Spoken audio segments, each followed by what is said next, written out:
just only a couple days between games, practice, just what have you felt like you've harped on the most during that time, and then just how you've seen them, pick it up? Yeah, I think from we will obviously see them here in a little bit, but from Monday to yesterday, just the details, like you win in the weeds, is what we've continued to say to them, and none of that showed up on Monday, and so our level of detail and just communication has to be a ton better. So we've really harped on that, and then just making sure that um, those of us who are catching up, whether it's because we haven't been able to practice or we've had limited practice, we've got to know what it is we're doing, and just them learning our stuff and getting connected with the rest of our team. So they've taken that message to heart. I thought we had a ton more intensity yesterday. We were locked in, so I thought there was some low hanging fruit that we took care of, and we've still got a long way to go. So we're gonna get back at it today to continue to watch film, rep it full speed and practice. And while you're doing that, you're also trying to prepare for really good teams that you're gonna face.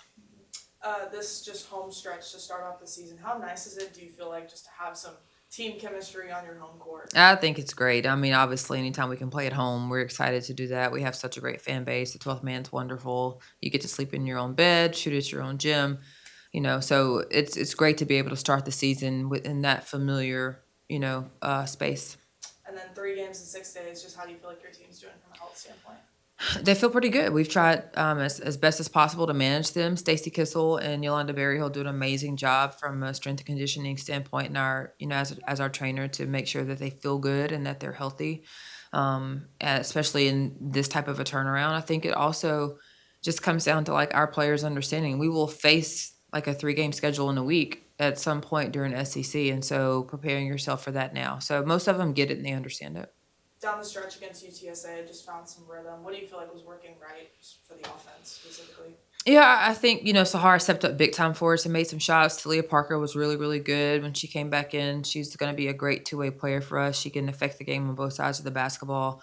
I thought we gave them one and done. We got Jenkins boxed out and only gave her limited opportunities at the basket, and that was the biggest difference. They had the same amount of offensive rebounds as we did, and we should have been able to dominate a little bit more on the glass. But I thought when we needed to down the stretch, we were able to limit them to one and done and just execute on our end of the floor.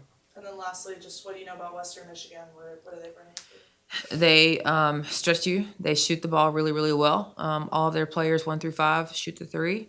And they are really good in their motion and their continuity and their ball screen offense. And so they're going to really try to drive us and kick, drive us to make the next pass, to make the next pass. And so we've got to be really, really sound and disciplined defensively.